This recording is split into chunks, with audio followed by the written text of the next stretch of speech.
Question number 1 is a book you always tell people is your favourite, and for me, of course, that is Wolf Hall by Hilary Mantel.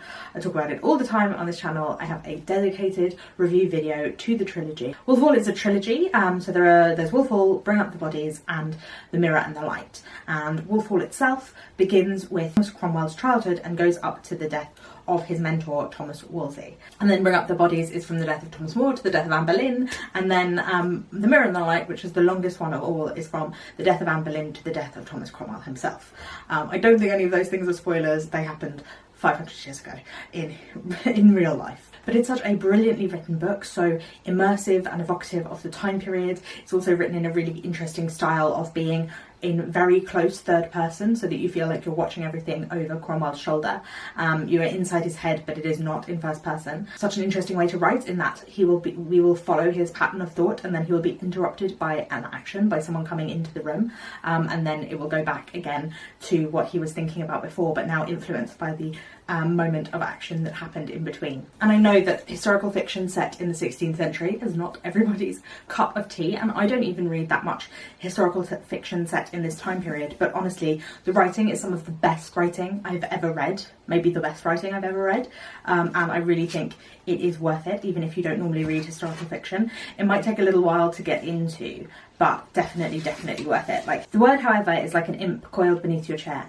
It induces ink to form words you have not yet seen, and lines to march across the page and overshoot the margin. There are no endings. If you think so, you are deceived as to their nature. They are all beginnings. Here is one. And that's how it ends. And it's such a good book. And I really recommend everybody to read it. I mean, it's incredibly famous, so you probably don't need my endorsement, but I 100% give it anyway. Question 2 is a book that is your guilty pleasure, and I literally couldn't think of one on here. In part because obviously guilty pleasure is kind of an outdated term. We don't really encourage anyone to feel guilty about their pleasures now. I understand what it means, in the sense that it is a pleasure not mitigated by also being educational or good for you in some sort of way. You know, it's not something that anyone should ever feel guilty about. We are trying to eradicate guilt and shame. And also, on top of that, some of the stuff that, like, the more like romance reads that are typically considered guilty pleasures, I've actually lost feeling pleasure in them.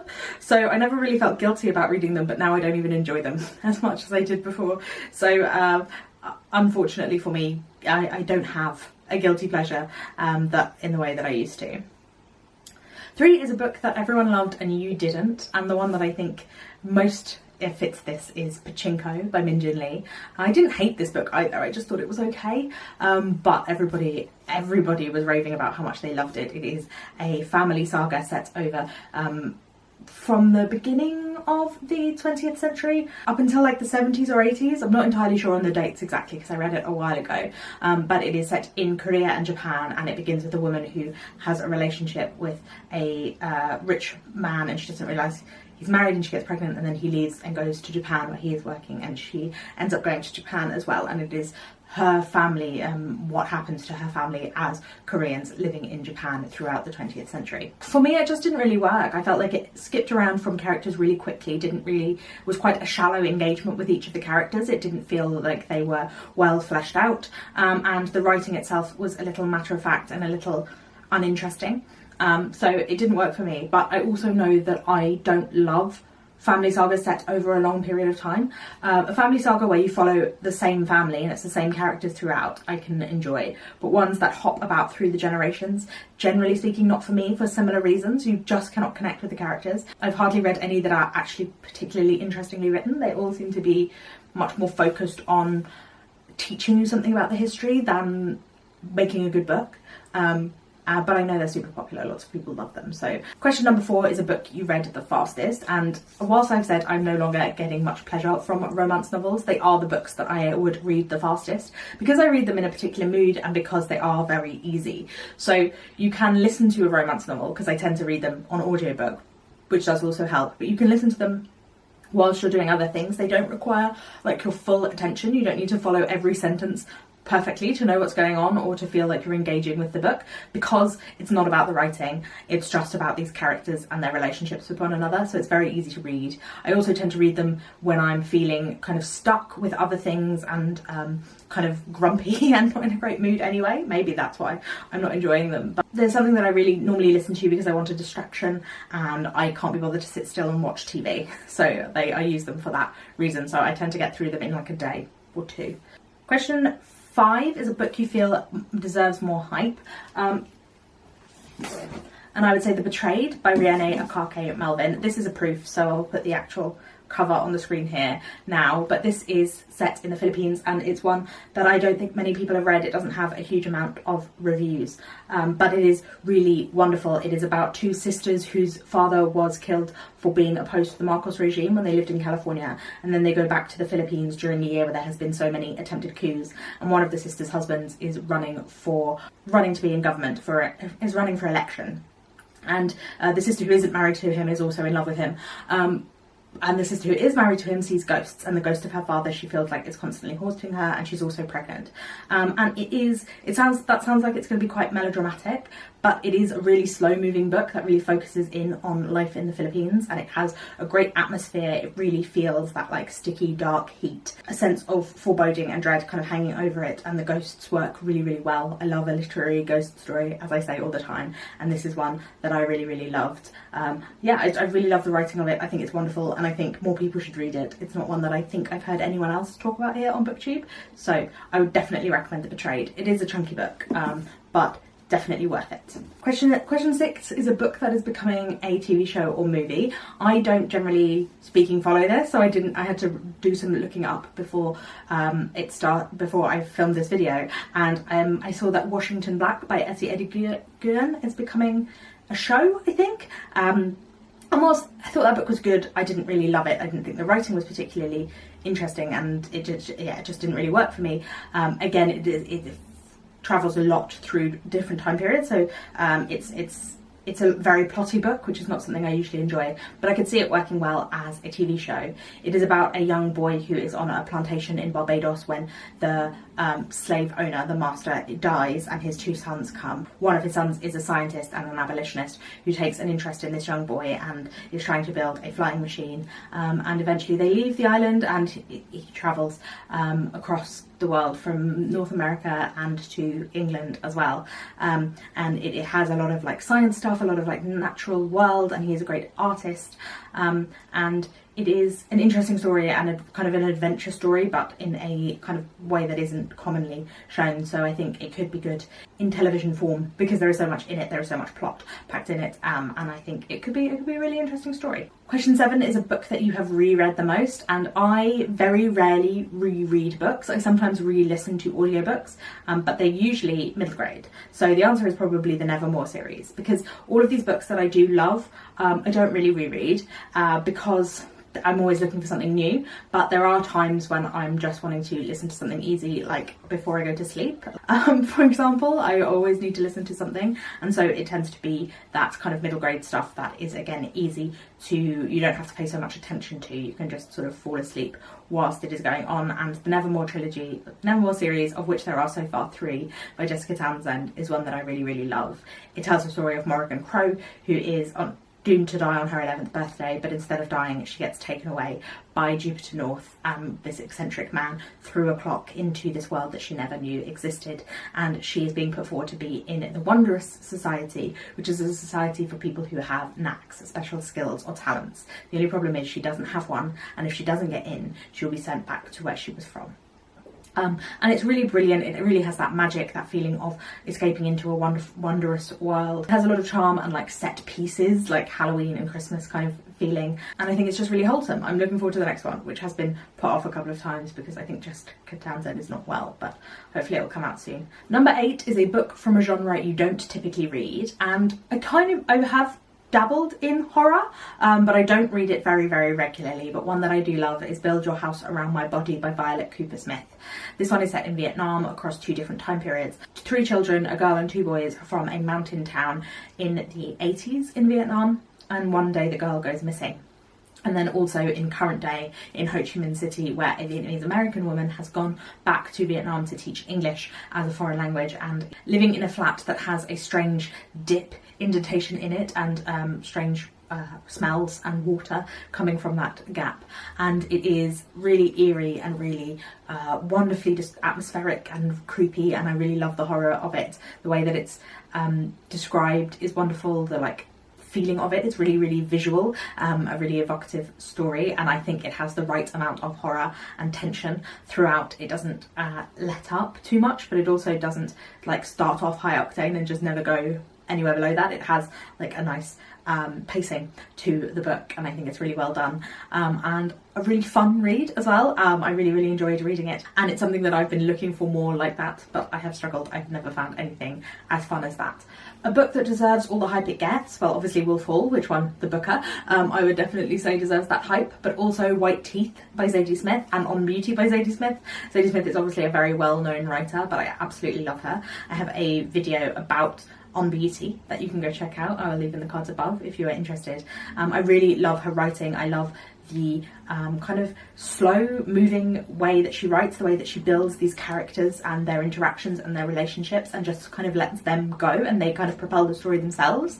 It feels very natural, the way that she writes, and the way that she writes dialogue is really great as well. She's also very, very funny and very sharp and very great at observing the foibles of humanity, and she weaves in themes of race and class and gender through her books in ways that feel very honest and deal with difficult nuances, allows all of her characters to be fully human and have sympathetic parts to them, even if that doesn't excuse their more negative sides. I think she's really great at sending up people and at writing characters that you feel affection for. She also writes awkwardness and secondhand embarrassment really, really well, and I just love her books. They're so enjoyable. It's so much fun to read. Zadie Smith. Number 10 is a book that you always recommend when someone asks for a recommendation, and I don't really have one that I always recommend because I tend to just ask people what they're into first before I start recommending books. But one that I think I would start recommending now, after having read it very recently, is The Bee Sting by Paul Murray. That I realise this is another chunky book. I seem to only be talking about big books, but I loved The Bee Sting, and I think that it is one that can have really great broad appeal while still being really brilliantly written, which I think is rare. It is about a family in Ireland in the 2010s, and we have the father who has become a doomsday prepper, obsessed with going out into the woods to build a bunker. The mother who is selling off all her clothes and things because she knows that there is money troubles in the family, and we go back into her past and see the way that she grew up and why money troubles is affecting her so much. We have the daughter who is doing her leaving cert and is becoming starting to enter into the world of being a grown-up. She also knows that something is going wrong and she seems determined to drink away her future. And then the son, who is only 12 years old and plays war games online, and is getting in contact with people who may not be as savoury as you would like for your child. And it's just so wonderfully written. It is really, really funny with a very dark comic humour, and it gets humour even from the darkest moments of the book. There is again, really well built characters, really well fleshed out characters, like a man writing a teenage girl really well, which is something that I do think is pretty impressive. And the mother character has the stream of consciousness of her story and her growing up, her youth is just so heartbreaking and also hilarious, and I really, really love the way that Paul Murray manages to marry those two things together. It is written in an interesting style. The sense of tension and foreboding as we build towards the crescendo of the book is also really wonderful, and I read the beginning again after I read the ending, and you can see the way that everything circles back around and the way that he is returning to themes over and over again. I think it is such a page turner. It's such a page turner and a thriller kind of in terms of the genre of the book, but it is also really hilariously funny and dealing with interesting themes and really strong character study, and so I think that a lot of people could like it. There's something for everyone in this book, and I think that is why I would probably recommend it so broadly. Question number 12 is a book you wish you could live in, and I think Still Life by Sarah Winman is a place that I would love to live. It begins during the Second World War, and I wouldn't want to live in that part of it, following a young soldier, Ulysses, who meets an art historian who is trying to determine where the art the Nazis have stolen should go back to. And they meet in Italy, and she tells him he has to go to Florence because something important will happen there. And he goes to Florence, and something important does happen. But then he goes back to the East End pub where he had grown up, and all the people he had grown up around, and this kind of motley cast of characters who love one another, not always in the kindest of ways, but always wholeheartedly. And his relationships with all these different people, and he ends up going back to Florence, moving back to Florence, and that is the part that I would love to live in. The descriptions of Florence, the sunny, beautiful country, even during the flood, I think it seems really wonderful and so charmed. Their life in Florence seems really, really charmed. And also all the characters, as I said, flawed and quirky and strange, but really, really loving one another. It feels like it's such a book full of heart and love and warmth. And so whilst it is set in the real world, I'm not escaping to any fantasy. It is kind of a fantasy of Florence. Having been to Florence for the first time this year, I do have a video about that as well.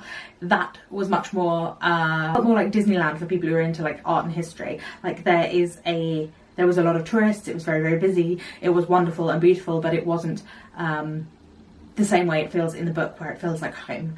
And so I would love to visit it in the still life way, and see what that was like.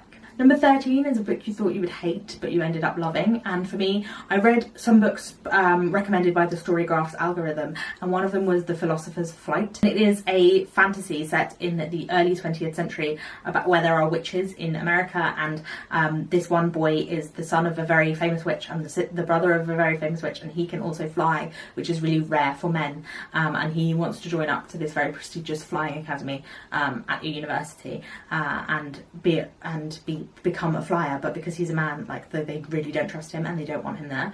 And it is also, at the same time, there is this rise of people who want to like burn the witches and put women back in the kitchen. And I thought it was going to be a bit cheesy and kind of not my style. I don't read a lot of fantasy. I thought it would be too plotty, but I actually had a great time reading this book. It was so much fun. And so well written. It definitely had the feeling of being a caper and of like a campus novel, in that kind of 1920s campus novel way, and had all of that charm and all of these really well written, well-rounded characters. And I was surprised by how much I fell for it, because it's not the kind of book that I normally read. It is a series, and I haven't read any more of the others because I am really bad at reading all of the books in a series, but I did really enjoy it. Another one is My Name is Lucy Barton, which I thought I wouldn't like because I thought it was going to be too twee for me. I thought it was, I don't mean to be offensive when I say this, but I think it probably does sound offensive. It feels like it's going to be an old lady book club pick. It is one of the books that was, when I used to work in a library, was on the list of book club books. And I can see why. There is a lot to talk about. It is Lucy Barton telling the story of the time when she was in hospital for a long time and her mother came to visit, and then flashes back to her childhood of living in rural poverty with an abusive family. And so it just felt like it was going to be a bit too twee and a bit too like an issue book, but actually it's really wonderfully written, and it feels like it's a very simple book, but it's actually doing something quite complicated in terms of the way that it is managing to be this kind of melancholy, slow-moving, charming book, and yet there is so much underneath, so much going on. And so it was more than I expected, and I definitely underestimated it. Number 14 is a book that made you cry. Now I know that 4 books have made me cry this year. I can only remember what 2 of them are though. So Trespasses by Louise Kennedy, that made me cry. It's set in a small town on the outskirts of Belfast in the 1970s about Cushla, who is a teacher who has an affair with an older married Protestant man. She is Catholic and she is a teacher in a school. She teaches like 7-8-year-old children, and it is about the difficulties of living in that time in Ireland of the Troubles, and it also has a lot of the dark humour and comedy you come to expect of Irish fiction. But what made me cry was the relationship with her teachers, and specifically this one boy and his experience growing up in a council growing up as the only Catholic family on this Protestant estate, and their treatment there and the way that he's treated at school, and just something, there's a moment where there is a sports day and that's what made me cry. Not the big epic, no, not the death, any of the deaths related to the Troubles, not the like romance related to Kushler and this older man. It was a small boy at sports day, but it really got to me. The other one is Stay True by Hua Su, which I don't want to spoil. It's a memoir of Hua Su's experience in the 80s and 90s, growing up Taiwanese American in California and then going to Berkeley, I think. I might be wrong, I can't remember, but he goes to university and meets a lot of other people, and there's a lot of like driving around listening to music, being pretentious late teenagers, early 20s people who think they're the only people who've ever listened to music, but something happens and then the memoir becomes more about something else, and it did get to me, the way that it was written. It was so tender and so vulnerable, and I really enjoyed it, and yeah, it made me cry. It might have been the time that I read it in, because I was kind of in a vulnerable place myself, but I did really enjoy it. The final question, number 15, is a book that you wish you could read for the first time again. And for me, the answer that I have for this is not because, well, the answer is Pride and Prejudice by Jane Austen. And the reason that I wish I could read this for the first time is that I wish I knew what I thought about Pride and Prejudice without the baggage of Pride and Prejudice. I wish it was a book that I had seen in a bookshop, like another classic where you've just heard of the title but you don't know much about it, and you read it and you have your own opinion about it. Whereas Pride and Prejudice is so big, it's like the classic that I think that most people will have read, will know the story of, that sort of thing. And I watched the BBC miniseries when I was like 6 years old, and we had it on VHS at my house, and me and my brother used to watch it all the time when we were like 7 and 5, and so I have seen it. I knew the story before I read the book. I knew, and it has the baggage of being Jane Austen, and whilst I do remember enjoying it the first time I properly read it, like I read it for the first time when I was like 11, and I read it again for class when I was like 16, and I remember enjoying it both those times that I read it, but I really wish I could know what I thought about it without all of that nostalgia and all of that baggage attached to it. Kind of similarly to Little Women, which I listened to the tapes of when I was really young, and also the Winona Ryder version was the film that I used to watch all the time. Like, it's a film that I always watch at Christmas, super associates with Christmas for me, and so it's one of the, like, I prefer it to the Greta Gerwig version, but only because of all that like nostalgia and connection with it. But yeah, the books that I wish I could read for the first time are books that I wish I knew what I felt about without having been told what to think about before I read them. So that was the book recommendations tag. I will leave the information about the creator in the description. I was not tagged in this, so I'm not going to tag anyone either, but if you would like to answer the questions, they will be in the description as well, so you can. My name's Roisin. If you're new here, please remember to give this video a thumbs up, and you should subscribe if you've made it to this point in the video, really, if you haven't already.